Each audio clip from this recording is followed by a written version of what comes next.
Yes, very handsome, madam. A southern mother if ever there was one. I understand your family is a recent arrival at the capital? Yes. Now I'm going to ask you to remain still for me for a very short time. Can you do that for me? All right.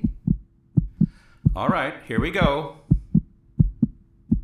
What did you say your line of business was, Mrs. Surratt? I run a boarding house.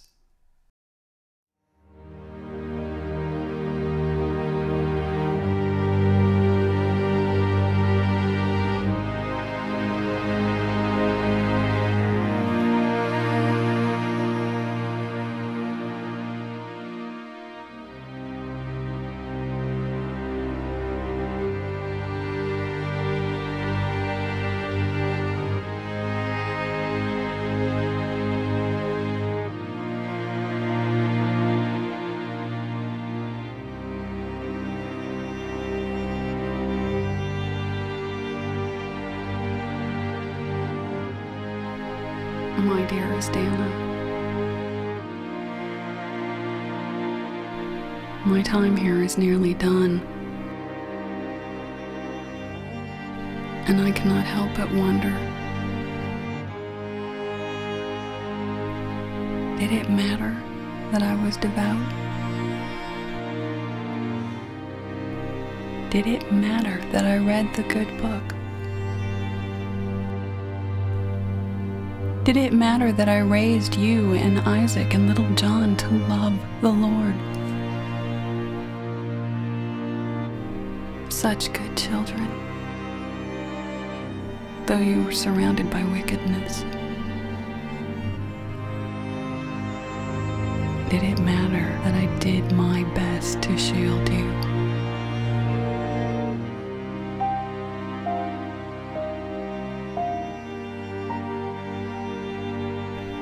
When the time comes, will it matter?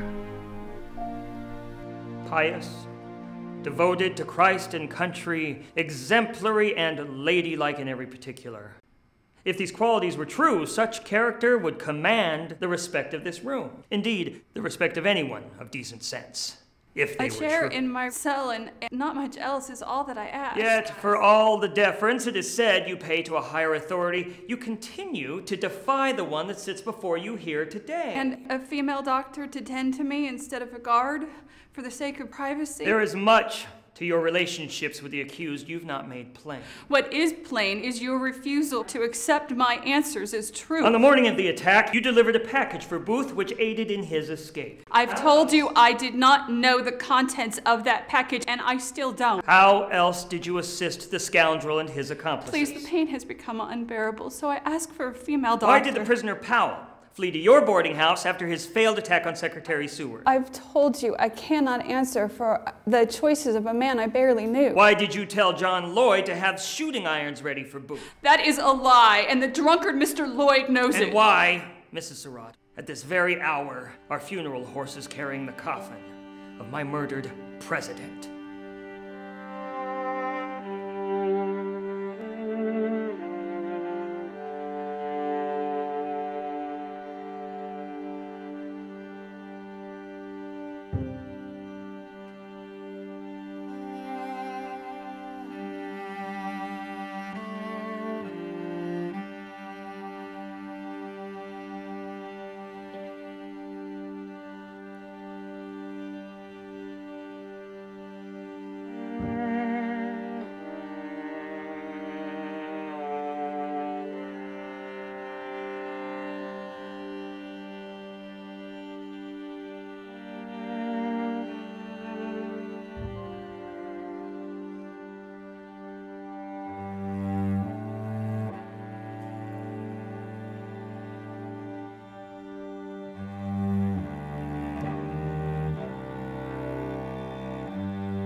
is not what I said, Mr. Aiken. What you are attempting, sir, is to characterize a number of unrelated events as criminal, or at the very least suspicious. A full dissection of these events is what is needed.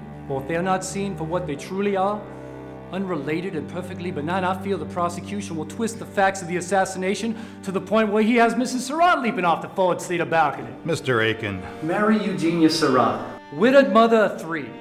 She and 2 of her adult children reside at the 8th Street Boardinghouse owned by Mrs. Surratt, where she has boarded Union soldiers. And Southern sympathizers. And other passers-by, oftentimes without charge. Her son, John Surratt Jr., a suspected courier for the Confederacy, was a known friend of Booth's. But Mrs. Surratt refuses to tell us her boy's whereabouts. Not refuses, Mr. Bingham, but is ignorant of his whereabouts. And how unusual is that?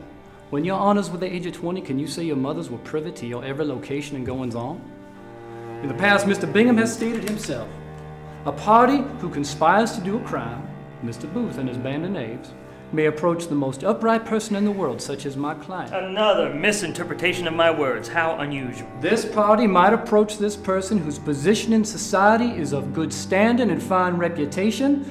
It is the misfortune of this person who is approached in this way. It is not his or her crime, nor is it even colorably her crime. Understood, but be advised that you both should take care when quoting the precedents of the other. Well, Your Honors, I don't believe counsel's been out of law school long enough to have authored one.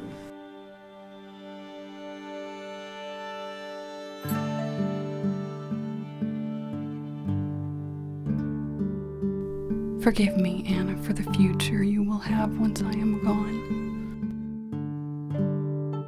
A woman's lot is a trying one, and you will always have times of melancholy. But my heart aches now at the thought of the added cruelty you will suffer, of the suitors who will shun you once your name is known, of the children you may now never get to bear. My dear one, do not give up on the goodness of God's green earth. Do not lose the light that shines so brightly from you. It has been asked of the prosecution why the daughter, Anna Surratt, is not also on trial here. They ask if she and her mother were as close as witnesses say, would not her mother's secrets and complicity with assassins likely also be hers? But to entertain this question as a reason for reasonable doubt is to be in error, Your Honors, and I will tell you why. Mrs. Surratt and her coward son took care not to involve Anna by making certain to hold their meetings in secret. Why wouldn't the only daughter, the person closest in all the world to the accused, why wouldn't she be on trial for the same charges? Mr. Bingham expects you to believe that the greatest single crime committed against our government, the murder of its chief magistrate, was carried out with the help of a busy innkeeper, a devout Christian woman, carried out, mind you, in complete secrecy from her best friend, daughter Anna, who slept under the same roof.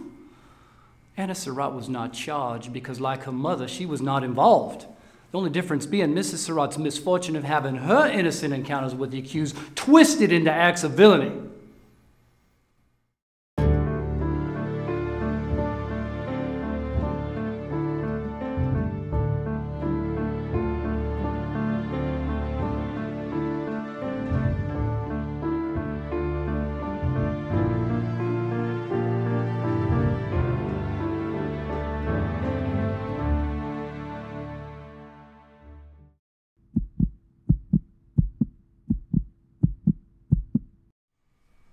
Men talk. Men tell stories. They brag about grandiose intentions, which most dismiss as idle boasting between overgrown boys. Unfortunately, this one group of boys carried out their talk. And they did it with the help of the woman who President Johnson himself referred to as the one who kept the nest where the egg was hatched. Mrs. Surratt did not dismiss the outrageous plans between Booth and her son, and for very good reason. She wanted Mr. Lincoln dead as much as they did, and was only too eager to help. General Lee's surrender, only 5 days prior to the assassination, would put an end to the Southern way of life she knew and loved. She may not have slithered into that theater That fateful night, she may not have snuck onto the president's balcony where he sat with his loving wife, and she may not have put the derringer to his head, but gentlemen, make no mistake. If the devilishly charming Mr. Booth had asked her, she'd have pulled the trigger herself.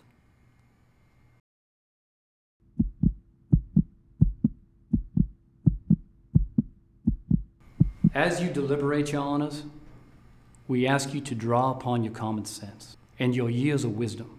Let not your judgment be colored by the prosecution's fanciful imaginings. Be not swayed by the inconsistent testimonies of a proven liar, Louis Wackman, and the town drunk, John Lloyd. Their very freedom was assured when they painted Mary Surratt as a villain, deflecting the glare of suspicion away from themselves. Let not the thirst for revenge cloud the good and decent judgment of this court. Mary Surratt is an innocent woman, accused by the worst sorts of people of assisting in the worst sorts of crime. History will look closely upon this decision today. Let that decision reflect that greater than our nation's desire for revenge is our unwavering commitment to justice. Let your decision reflect the innocence of Mary Surratt.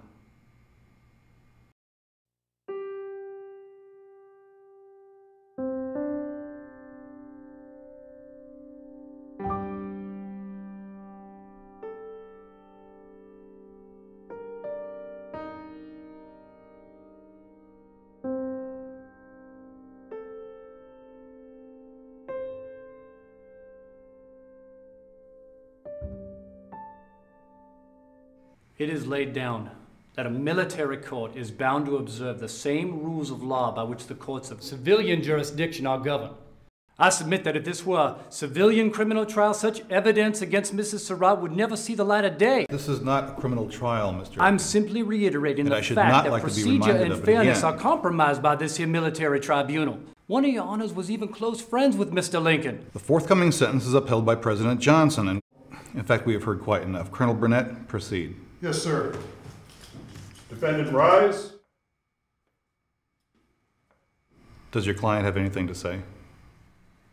I don't believe so, Your Honor. Very well. Colonel? After mature consideration of the evidence adduced in the case of the accused, Mary Surratt, the commission finds the said accused. Daniel went to the window, and he looked out over the great city where God's house had stood, and he prayed. Petty rulers of the land who were envious of Daniel's status with the king knew of this ritual and conspired to use it against him. In secret, they appealed to the king's vanity and had him put into law something they knew would ruin Daniel. No one shall ask anything of any god or any man for 30 days, or he shall find himself in the den with the lions.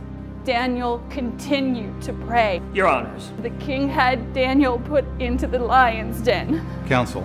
The next morning, the king and his nobles pushed away the stone in front of the den. Mr. Aiken. And saw Daniel standing there, untouched by the lions. Madam, that is quite enough. The Lord has shut the mouths of the lions, said Daniel, because he saw that I had done no wrong. After mature consideration of the evidence Because adduced he in the had case done of the no accused, wrong. Mary Surratt, the commission finds.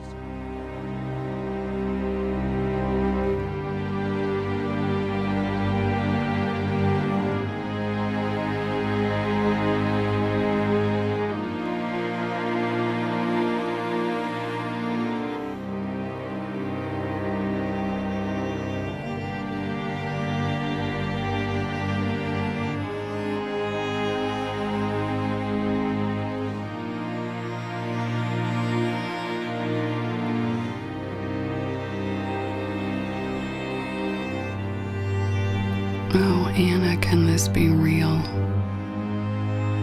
Tell me I will awaken from this madness.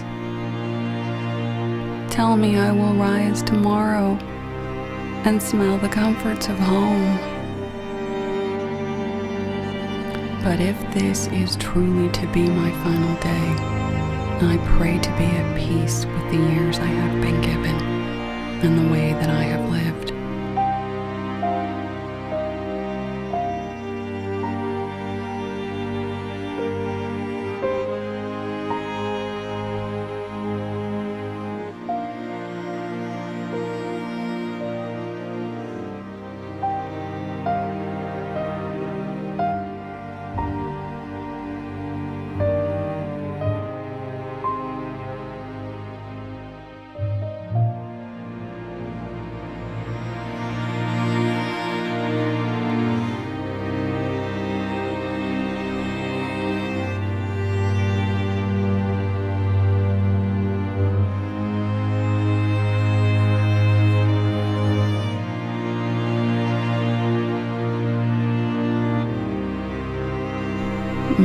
children.